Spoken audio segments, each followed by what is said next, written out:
Coronavirus, la pandemia. ¿Cuáles son los síntomas? ¿Cómo se transmite? ¿Qué puedo hacer para protegerme y prevenir la propagación de la enfermedad?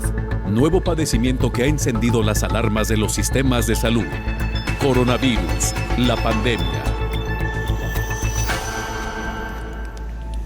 Qué gusto saludarlos de nueva cuenta en este programa especial de Coronavirus, la pandemia. Por cierto, ya en nuestra última semana de programa diario, a partir de la próxima semana, este programa será semanal. Estaremos transmitiendo en vivo los días jueves para que usted nos siga acompañando y nos siga favoreciendo con su compañía. Hoy hablaremos de varios temas, entre otros hay nuevas revelaciones. El posible primer caso conocido de COVID-19 pudo haber sido una pescadora del mercado mayorista de mariscos en Wuhan, en China. Esto es lo que publica la revista Science. El nuevo estudio sobre el posible origen del SARS-CoV-2 se trata del investigador Michael Gurvey, quien elaboró una imagen detallada de los primeros acontecimientos que desembocaron en la emergencia sanitaria mundial. Biólogos y científicos del mundo exigen a través de la revista Science una nueva investigación de todos los posibles orígenes del virus SARS-CoV-2 y piden a los laboratorios y agencias de China abrir los registros. La Organización Panamericana de la Salud advierte que los países de América comienzan a tener un repunte de casos de COVID-19, hacen un llamado social de acudir a la vacunación. Y mientras que la Organización Mundial de la Salud sitúa a Europa y Asia Central en una crisis severa ante una alta demanda hospitalaria y el aumento crítico de contagios de COVID-19, continúan las protestas ciudadanas por las medidas impuestas. Mucha información, así que le invitamos para que se quede con nosotros. Vayamos primero con nuestra compañera Isaura López Villalobos.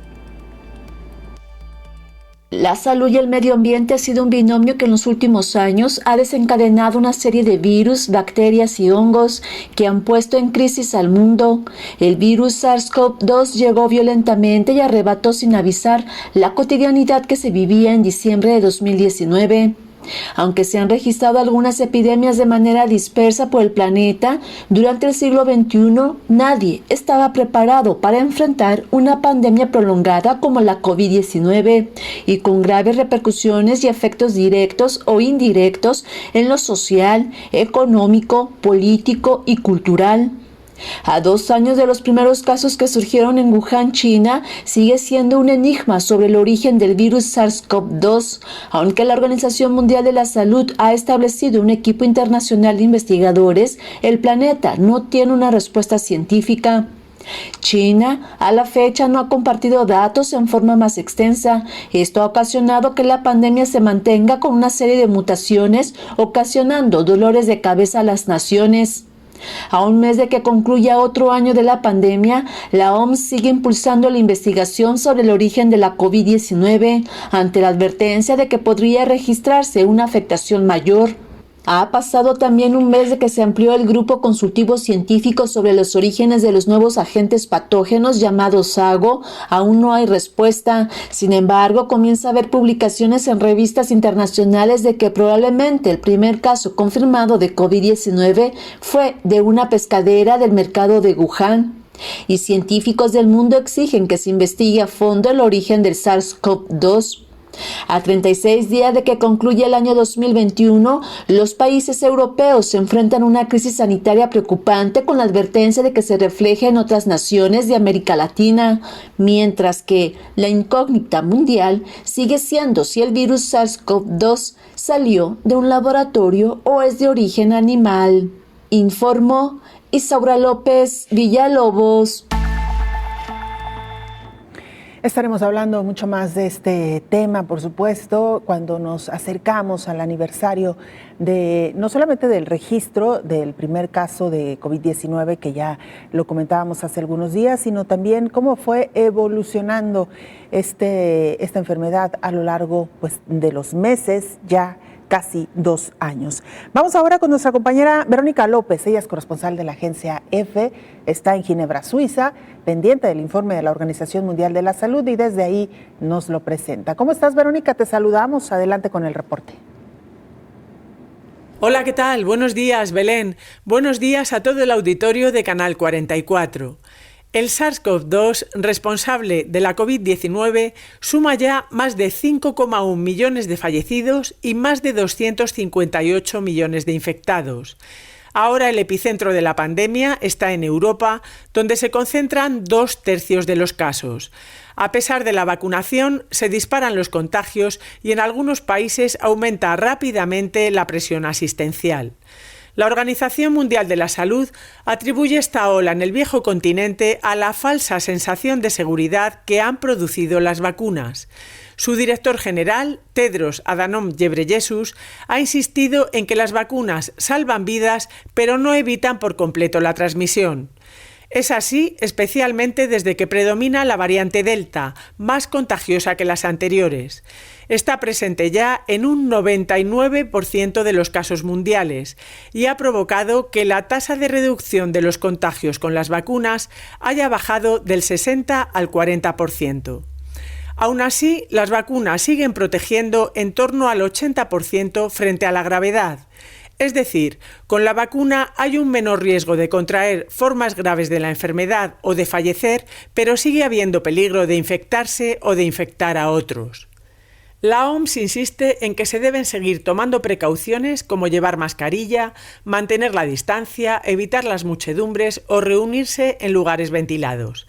Entre tanto, Alemania vuelve a alcanzar un pico con 76.000 contagios en las últimas horas y supera los 100.000 fallecidos desde el inicio de la pandemia. Con las Navidades a la vuelta de la esquina, el Centro Europeo de Prevención y Control de Enfermedades advierte de un riesgo muy alto y aconseja administrar a todos los adultos la vacuna de refuerzo y de manera prioritaria a los de más de 40 años. Los países van tomando nota.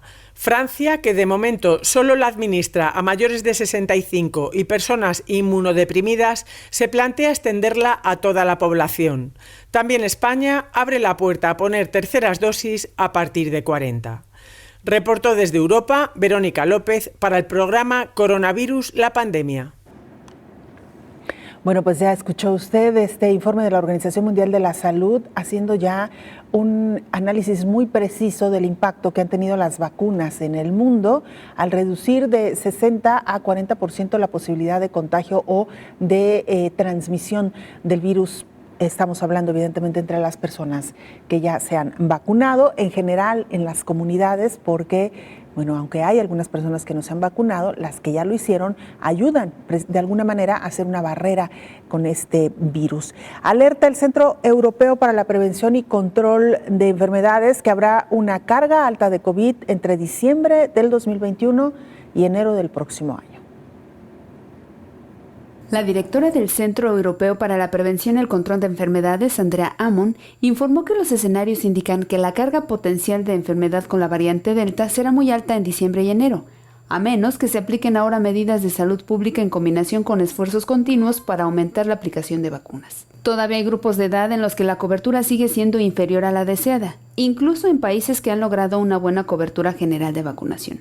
Hay demasiadas personas en riesgo de infección grave por COVID-19 a quienes se les debe proteger lo antes posible. Los países también deben considerar una dosis de refuerzo para todos los adultos mayores de 18 años, con una prioridad para aquellos mayores de 40 años, además de reintroducir medidas no farmacéuticas. Motivar a las personas para que sigan esas medidas es más importante ahora que se acerca el invierno y la temporada festiva, cuando más personas viajarán y se reunirán en los interiores. Actualmente, menos del 70% de la población total en Europa ha sido completamente vacunada. Esto deja una gran brecha que no se puede salvar rápidamente y da un amplio espacio para que el virus se propague, informó Elizabeth Ortiz. La Organización Mundial de la Salud mantiene la advertencia de que Europa vivirá un invierno crudo ante las medidas restrictivas flexibles generadas durante el año. Esto incluye confinamientos mucho más severos, la obligatoriedad para que los ciudadanos se vacunen y también restricciones para la celebración de las fiestas decembrinas. La Organización Mundial de la Salud advierte que el resurgimiento de la pandemia de COVID en Europa provocará más de 700,000 muertes adicionales de aquí a marzo, si la tendencia actual continúa, y se elevaría el total de decesos a 2.2 millones en la región.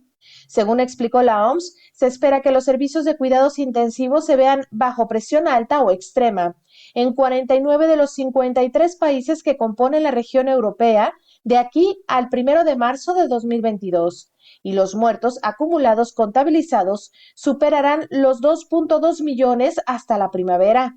Actualmente en la región han muerto 1.5 millones de personas debido a la COVID-19.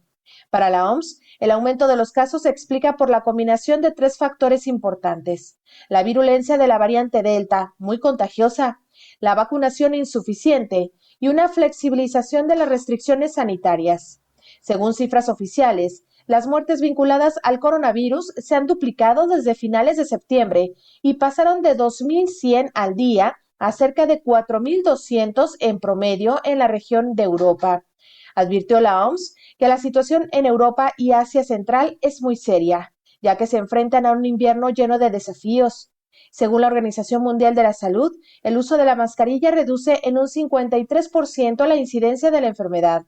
Si su utilización fuera generalizada, se podrían evitar más de 160,000 muertes hasta el 1 de marzo.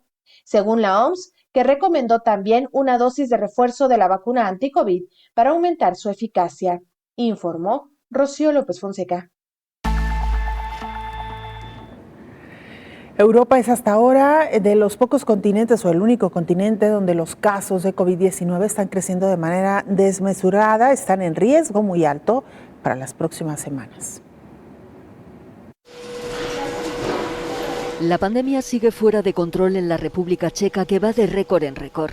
En las últimas 24 horas ha contabilizado cerca de 26.000 nuevos casos, la cifra más alta desde el inicio de la pandemia. El gobierno checo ha rechazado decretar un confinamiento, dejando la elección a las autoridades regionales. La semana pasada la situación era tal que solo se vacunó a un paciente de cada 9 y ahora nadie está vacunado. Así que desde mi punto de vista estas cifras muestran claramente el impacto de la vacunación en el destino de los pacientes. La República Checa está entre los 4 países con una incidencia superior a los 1.000 casos por 100.000 habitantes, junto a Eslovaquia, Austria y Eslovenia. En Alemania la incidencia superaba los 400 y registraba casi 67.000 nuevos contagios en 24 horas. Esta semana superará los 100.000 muertos. Europa concentra 2/3 de los casos globales de COVID y es la única región del mundo donde aumentan, un 11% la semana pasada. El Centro Europeo de Prevención y Control de Enfermedades ha advertido de un riesgo muy alto en las próximas semanas, alentando a la vacunación y la dosis de refuerzo para los mayores de 40 años y las personas vulnerables, iniciativa que apoya la presidenta de la Comisión Europea. La OMS en Europa muestra su preocupación. Estamos muy alarmados. Acabamos de superar muy tristemente la barrera de 1,5 millones de muertos la semana pasada. Si seguimos el rumbo actual, estamos proyectando más de 500,000 de muertos más para la primavera del próximo año. Italia ha hecho obligatorio el certificado COVID para entrar en restaurantes y locales de ocio y deportivos. También hará obligatoria la tercera dosis para sanitarios, personal de residencias, fuerzas del orden, profesores y empleados de la administración pública. El gobierno vasco interpuso un recurso ante el Tribunal Supremo contra el auto del Superior de Justicia del País Vasco que le denegaba la implantación en la comunidad autónoma del pasaporte COVID para desarrollar ciertas actividades. El Ejecutivo de Vitoria decidió no presentar el recurso para no judicializar el asunto, tal y como ha hecho en anteriores resoluciones del Tribunal Superior de Justicia contrarias a sus planteamientos. Mientras que en Madrid, el Ministerio de Sanidad quiere que antes de las Navidades 16 millones de personas reciban su tercera dosis de la vacuna contra COVID-19. Además, abrió la puerta a que en el futuro se amplíe también para los mayores de 40. La ministra de Sanidad, Carolina Darias, considera que la recomendación del Centro Europeo de Prevención y Control de Enfermedades para que las personas de más de 40 años tengan una tercera dosis por el muy alto riesgo que existe ahora mismo en buena parte del continente, no hace más que ratificar y consolidar la estrategia que ha desplegado España desde el inicio de la pandemia. Hacemos una pausa breve, muy breve, regresamos con mucha más información.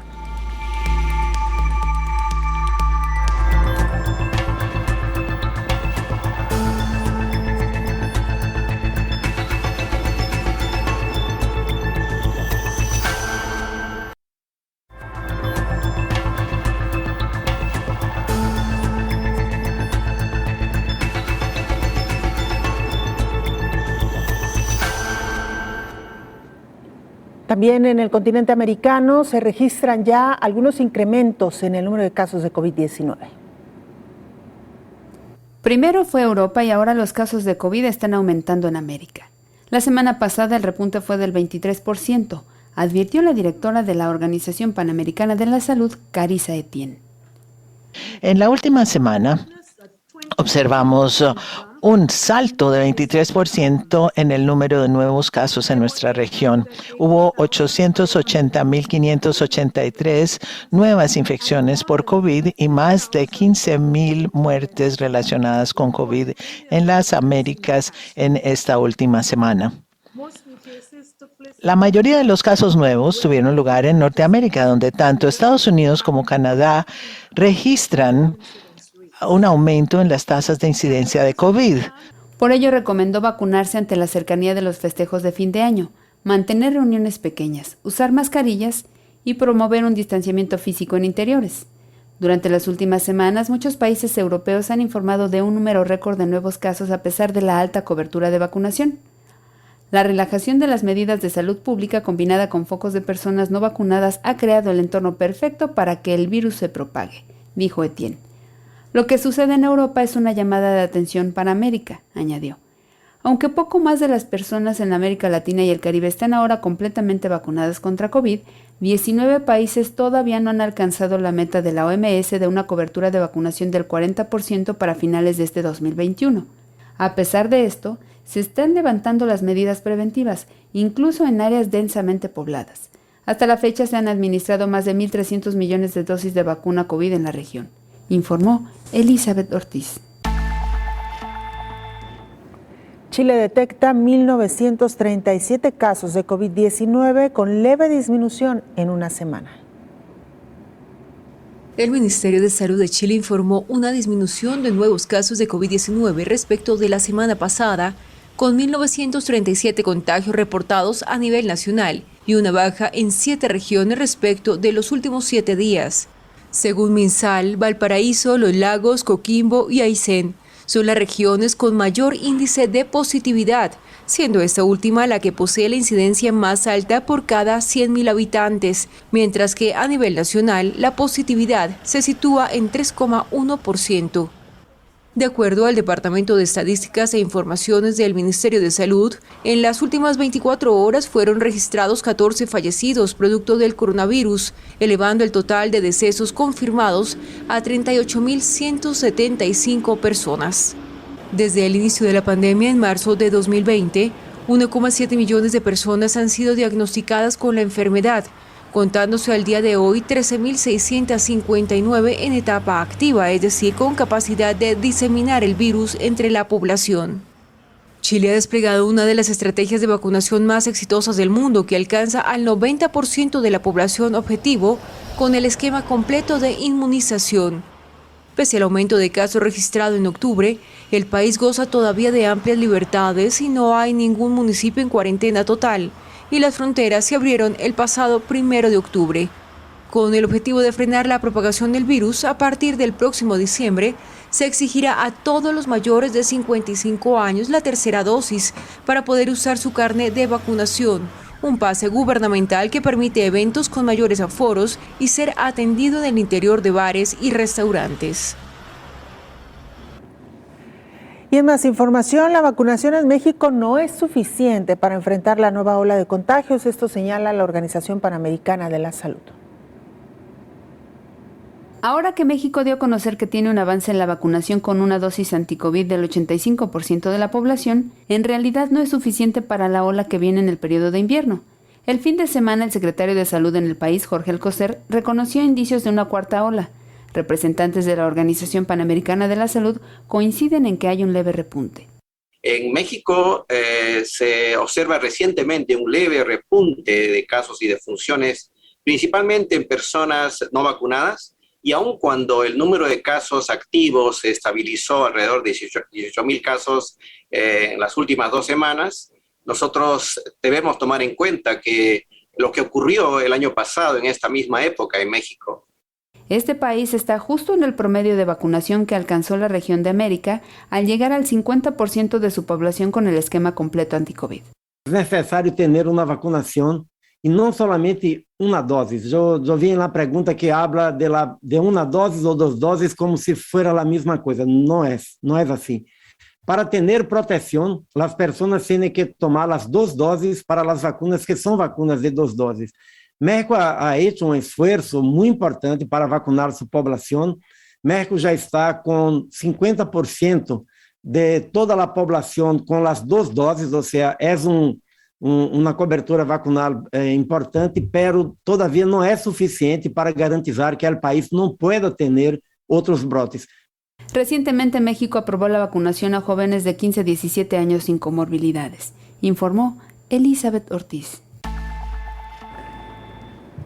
Los test serológicos contra COVID-19 serán mucho más asequibles en los países en vías de desarrollo. El gobierno español ha anunciado un acuerdo con la Organización Mundial de la Salud y el Consejo Superior de Investigaciones Científicas para ceder la licencia de estas pruebas y así facilitar que lleguen a los países más necesitados.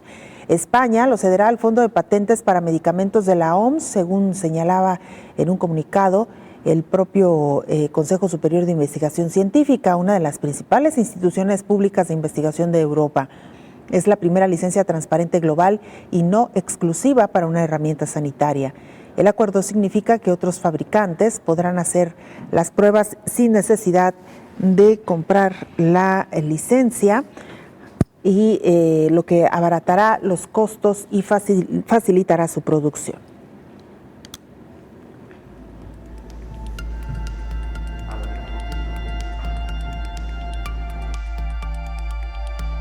Sin duda alguna, esto que se plantea desde el gobierno español y bueno, también recordarle el tema que hoy le estamos proponiendo para que usted participe con sus preguntas, sus comentarios, sus opiniones. ¿Qué habrá pasado realmente con la propagación del virus SARS-CoV-2? Es lo que están pidiendo ya diferentes organismos, diferentes gobiernos, que China abra realmente al mundo toda la información que tenga sobre el origen del virus SARS-CoV-2. Y para hablar de este y muchos otros temas, ya está aquí con nosotros el doctor Héctor Raúl Pérez Gómez. Doctor, ¿cómo le va? Bienvenido. Hola Belén, buen día, qué gusto saludarte. Igualmente, doctor, conforme nos acercamos al fin de año, empezamos a registrar efemérides y empezamos a registrar aniversarios. Así es. Porque fue precisamente en estas fechas cuando se conocía la presencia de un nuevo virus en el mundo, el virus del SARS-CoV-2, que luego se identificaría ya plenamente la enfermedad que provocaba COVID-19. Han pasado ya varios meses, doctor, y sigue sin haber certeza clara de dónde pudo haber venido este virus. Si es, como dicen algunas teorías, una fabricación que ocurrió en un laboratorio y que escapó por accidente, o si es uno de los tantos coronavirus que han circulado pues, por muchos siglos en el mundo, doctor. Sí, Belén, la teoría más aceptada es el hecho de que este virus infecta primero a una especie animal, un murciélago de alas largas, que después transmite la enfermedad a un huésped intermedio, en este caso un animal similar a un pequeño reptil que se conoce como pangolín y que a su vez luego transmitió la enfermedad al ser humano. Los 2 coronavirus anteriores al SARS-CoV-2, que fueron el SARS en el 2003 y el MERS en el 2013, parecen haber seguido una ruta similar. Primero, infección de igual forma a murciélagos de alas largas, una especie específica y particular de murciélagos. Luego transmitieron a un huésped intermedio también una especie animal. En el primero de los casos, SARS, en el 2003, a un felino llamado civeta. Y civeta luego transmite la enfermedad al ser humano. Y en el caso del MERS, que es síndrome respiratorio severo del Medio Oriente, Ese coronavirus en el 2013, después de infectar al murciélago, lo transmite a dromedarios en Arabia Saudita y el dromedario luego al ser humano. Entonces, la teoría es que estos 3 coronavirus que generan enfermedad más grave tuvieron ese ciclo de transmisión entre especies y no se ha encontrado con claridad alguna otra fuente. De hecho, por supuesto que han ocurrido reuniones, han ocurrido revisiones por parte de la Organización Mundial de la Salud con afán de buscar otro origen, incluyendo el hecho de que si algún trabajo en laboratorio hubiera generado, incluso accidentalmente, tampoco es que se deba pensar que de manera inducida con esos propósitos de propagación generalizada, etcétera. Pero a veces en los laboratorios se trabaja con virus y pueden ocurrir mutaciones que eventualmente pueden generar nuevos patógenos. Doctor, nos cuenta, regresando a la pausa, con gusto, más sobre esto, porque creo que ha habido mucha inquietud realmente. ¿Cómo es posible que escape un virus de un laboratorio? Difícil, Y evidentemente tiene que haber algún vehículo, es decir, no es que el virus salga físicamente como tal de un laboratorio, pero ya nos contará más de Con todo gusto, Belén. De esta historia, doctor. Vamos a la pausa, regresamos.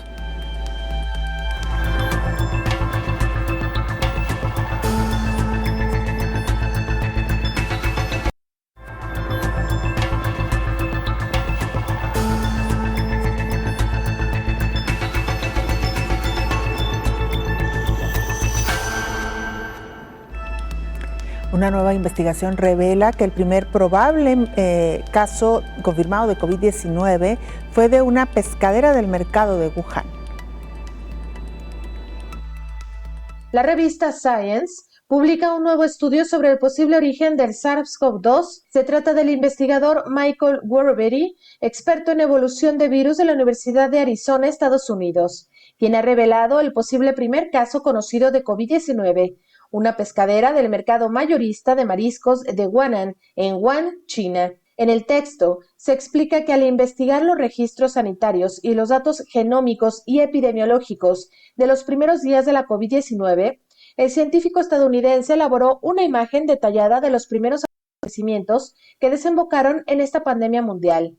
De acuerdo con su análisis, esta vendedora de mariscos enfermó de COVID-19 el 11 de diciembre e informó ese mismo día a las autoridades de varios posibles casos de COVID-19 en clínicas y hospitales que estaban cerca del mercado de Wuhan. Sin embargo, el científico descubrió una discrepancia en el informe de China y la Organización Mundial de la Salud sobre el origen de la pandemia. Según este documento, un paciente sin conexión con el mercado había sido considerado el caso más temprano conocido de COVID-19, al haber presentado síntomas el 8 de diciembre de 2019. Pero este nuevo estudio ha evidenciado que ese paciente en realidad no presentó los síntomas hasta una semana después, el 16 de diciembre de 2019, lo que cambia drásticamente el cuadro presentado por el informe de China y la OMS y hace que esta pescadera de Wuhan se convierta en el primer caso conocido y confirmado. El análisis metódico de este investigador aporta pruebas que disipan la teoría de que el virus se filtró desde un laboratorio de investigación. Warberry considera de hecho que la fuente más probable del origen del coronavirus es el mercado de Wuhan. Este nuevo estudio detalla que en el mercado de Wuhan y en otros 3 mercados de animales vivos de Wuhan se vendían mamíferos vivos susceptibles de contraer coronavirus, incluidos perros mapaches, inmediatamente antes de la pandemia. Igualmente informa que durante el primer brote de SARS se encontraron virus similares al coronavirus en perros mapaches, lo que se vio facilitado por las interacciones entre animales y humanos en los mercados de animales vivos de China, informó Rocío López Fonseca. Lo decíamos ya, doctor Héctor Raúl Pérez Gómez, conforme nos vamos acercando a diciembre van surgiendo fechas, investigaciones y recuentos de lo que ha ocurrido.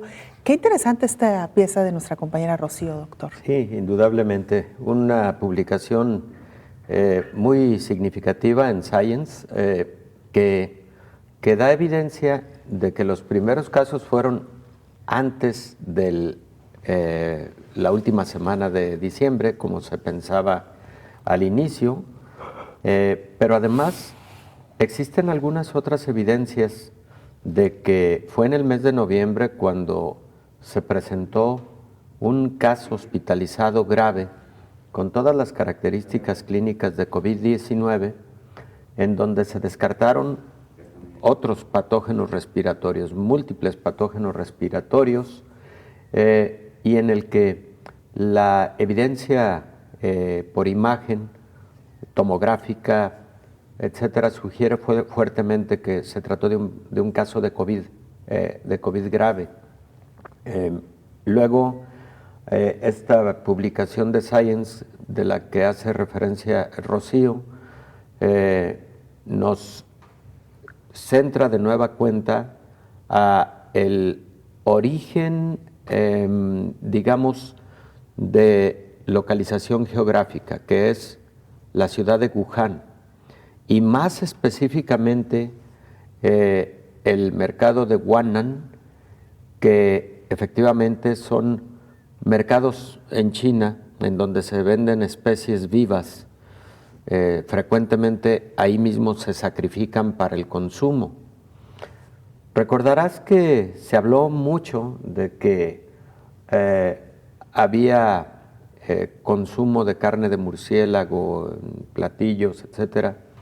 Eso parece ser un mito, parece ser algo no confirmado, pero sí el hecho de que algunos productos de mar podrían haberse contaminado con este virus, pero probablemente después de la infección con una especie animal diferente, como el caso de pangolín, o por ejemplo como el caso de mapaches, etcétera, que también se sacrifican en esos mercados mojados, así se les conoce. Entonces, todo orienta a que es esa ciudad y específicamente ese mercado, un mercado municipal, Huanan, en Wuhan, en donde se generan los primeros casos. Porque hay otra publicación, esta es muy de inicio de la pandemia, publicada en enero precisamente del 2020, cuando ni siquiera había sido declarada pandemia por la Organización Mundial de la Salud. Eso ocurrió hasta marzo, en donde estos pacientes iniciales reportados graves, hospitalizados en diferentes hospitales en Wuhan, tenían como común denominador que habían tenido contacto en ese mercado de alguna naturaleza, o eran comerciantes que trabajaban en el mercado de Huanan en Wuhan, o eran consumidores que estuvieron ahí días previos comprando, consumiendo, etcétera. El 95% de esa primer casuística, que fue una casuística de 99 personas, publicada en la revista JAMA, sugiere que la mayor parte de pacientes que aparecen en esa publicación tuvieron contacto en ese mercado. Entonces, eso va descartando la posibilidad de que en algún laboratorio se hubiera tenido manipulación de algún coronavirus, por ejemplo de SARS, porque este nuevo coronavirus, SARS-CoV-2, el responsable de COVID, se parece más al SARS del 2003 que al MERS. Se parece genómicamente hablando en un 85%, tiene tiene homología genómica, 85%. Entonces, todas esas evidencias epidemiológicas de que esa primer casuística, casi todos habían estado en el mercado previamente, va descartando la posibilidad de que haya sido un laboratorio el origen. Y también, aunque no está publicado abiertamente, porque supongo que son motivo de seguridad en la investigación, en tanto no se concluya y se publique definitivamente por la Organización Mundial de la Salud, pero no parece haber evidencia de que la OMS haya encontrado algún laboratorio en donde se hubiera venido trabajando coronavirus en Wuhan y a partir del cual haya surgido diseminación. Tú me preguntabas, ¿cómo podría ocurrir una situación así? Podría ocurrir accidentalmente, por ejemplo. Los laboratorios que trabajan virus habitualmente tienen niveles de seguridad 3 o 4. ¿Qué son los niveles de seguridad en los laboratorios? Bueno, depende de lo que trabajas en el interior de un laboratorio, es el nivel de seguridad que tienen las instalaciones. Y, por ejemplo, algunos virus se tienen que trabajar en laboratorios de seguridad 4. La más extrema seguridad, como por ejemplo el virus de la rabia, no se puede trabajar en un laboratorio de baja seguridad, como tampoco los virus tipo ébola o el virus Marburg, que son virus de muy alta letalidad y transmisión. ¿Cómo son esos laboratorios? Bueno, esos laboratorios tienen por principio de cuentas varias, llamémosle exclusas, a través de las cuales entran las personas que trabajan en el laboratorio. En cada una de las secciones que van accediendo tienen sistemas de desinfección, por supuesto llevan equipo de protección extremo y sobre todo al salir tienen esos sistemas de desinfección a través de sustancias químicas que permiten que al final de las exclusas ellos hayan salido libres de cualquier infección. Que si pueden ocurrir accidentes de alguna naturaleza, puede ocurrir, pero es muy poco probable, precisamente por el nivel de seguridad de esos laboratorios.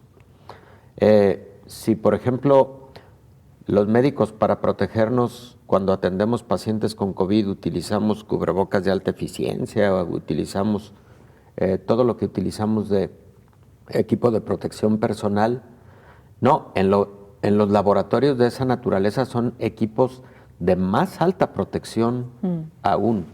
Entonces, es difícil que accidentalmente salga un virus de algún laboratorio de esa naturaleza. Por ejemplo, el laboratorio de virología del Instituto Pasteur en París, yo lo conozco, son medidas impresionantes. Ellos todavía trabajan virus de la rabia.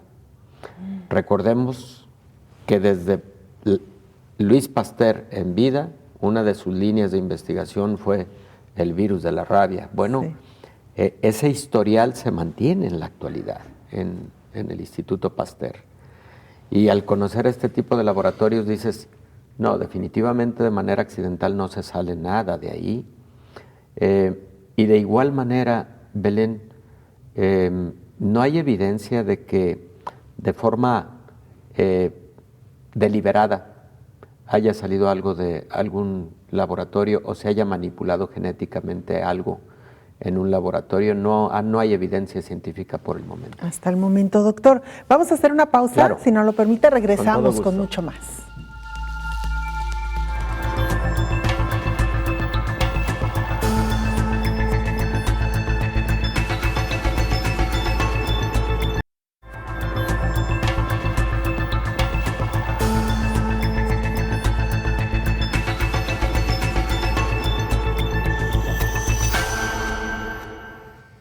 científicos del mundo publican una carta pidiendo se investigue a fondo el origen del virus SARS-CoV-2.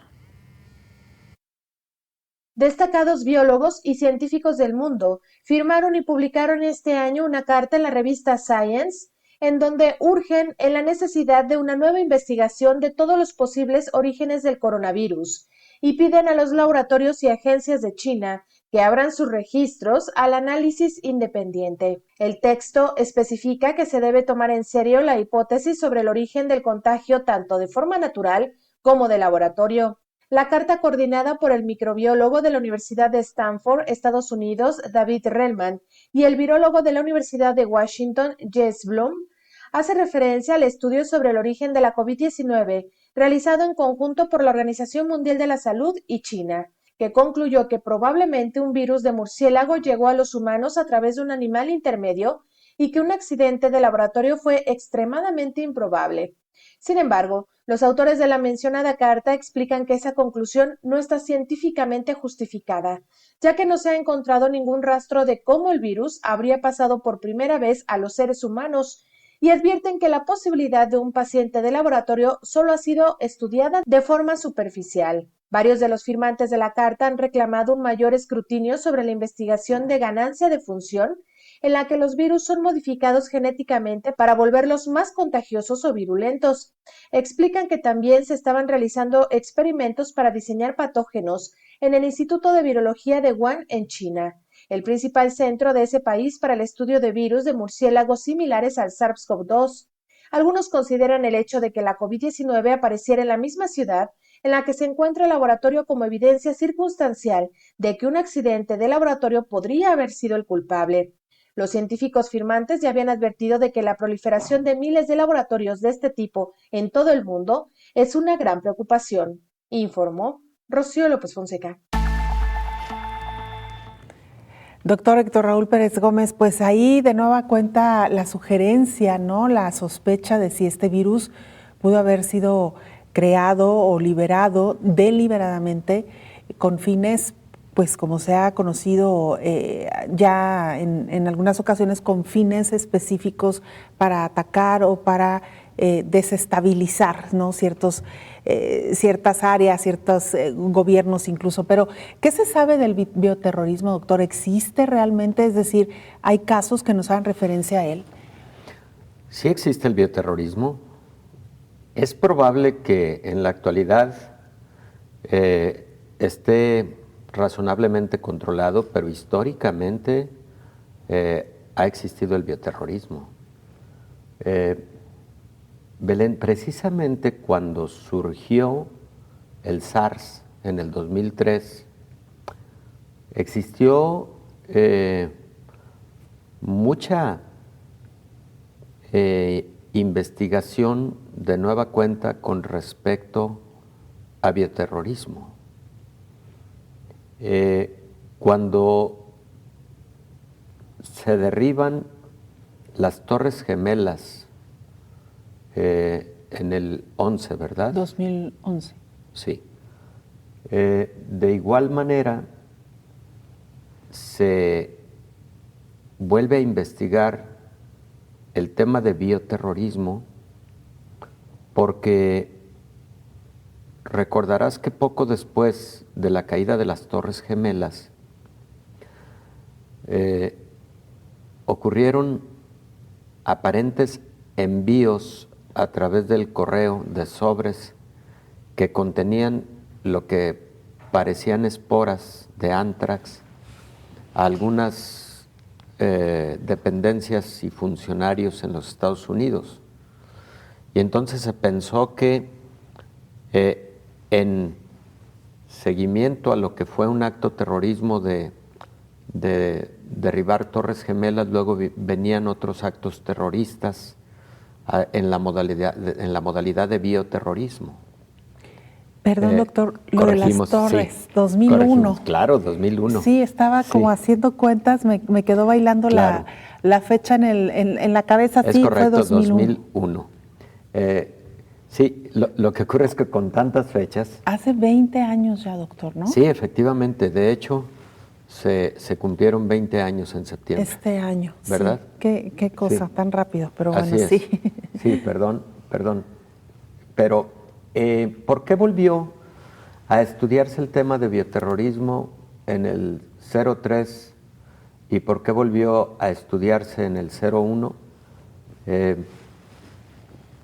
Por lo comentado de estos sobres con aparentes esporas de anthrax, y en el 3 por el surgimiento de ese nuevo coronavirus que puso a temblar a la humanidad por su alta letalidad, 10% de letalidad, y ocurrieron 8,000 casos en el mundo. Imagínate si lo comparamos con los casos que llevamos con COVID. Bueno, pero en ese momento volvió el tema de analizar bioterrorismo. En el mundo científico se ha clasificado las armas biológicas o el bioterrorismo en categorías, y existe una categoría A en la que están 5 patógenos o 5 formas de armas biológicas que históricamente se han reconocido y que se piensa se han utilizado. Pero aquí hago un paréntesis. Las naciones y la Organización de las Naciones Unidas y la OMS en diferentes momentos históricos han trabajado para obligar a los países a destruir esos patógenos que eventualmente podrían ser utilizados como bioterrorismo. Estos patógenos son, en esa categoría A, Yersinia pestis, que es la bacteria responsable de la peste bubónica, lo que fue la peste negra de la Edad Media. El segundo, Francisella tularensis, que es la bacteria responsable de una enfermedad llamada tularemia. El tercero es una toxina, no es como tal el patógeno, pero producida por una bacteria que se llama Clostridium botulinum, y es la toxina botulínica, que se utiliza ahora para propósitos incluso estéticos y médicos de otra naturaleza, pero esta toxina paraliza, genera parálisis neuromuscular. El otro patógeno es viral, la viruela, que se supone erradicada.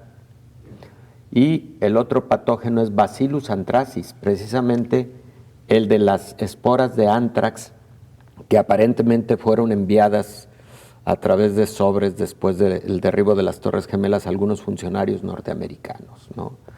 Entonces, aunque se supone que todos los países que en algún momento tenían laboratorios trabajando con alguno de estos tipos de patógenos, los destruyeron, porque hubo acuerdos internacionales para que eso ocurriera. Entonces, esta carta que firman científicos de la Universidad de Stanford, o propiciada por uno de ellos, es algo muy válido, es algo que conviene atender.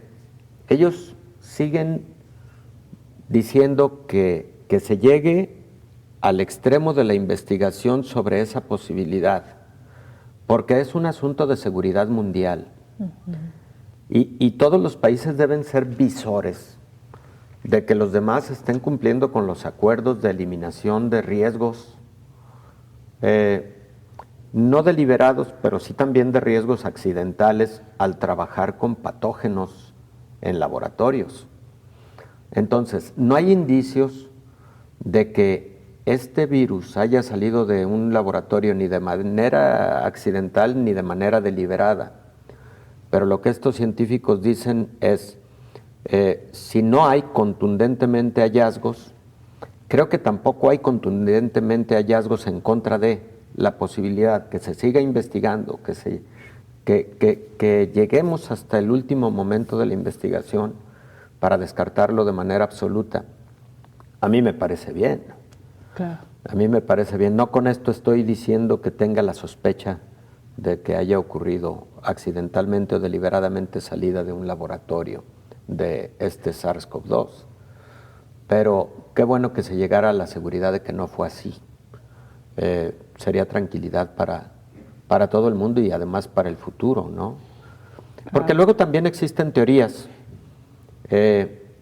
Algunas de ellas parecen fantasiosas, de que el surgimiento de pandemias también a veces tiene propósitos de controles demográficos de la población, ¿no? Y que cada determinado tiempo, como un mecanismo de selección natural en el que se debe reducir la cantidad de población, pues ocurren, o entre comillas deberían de ocurrir fenómenos de esta naturaleza, ¿no? Yo en lo particular no lo creo, pero también la naturaleza tiene sus maneras, doctor.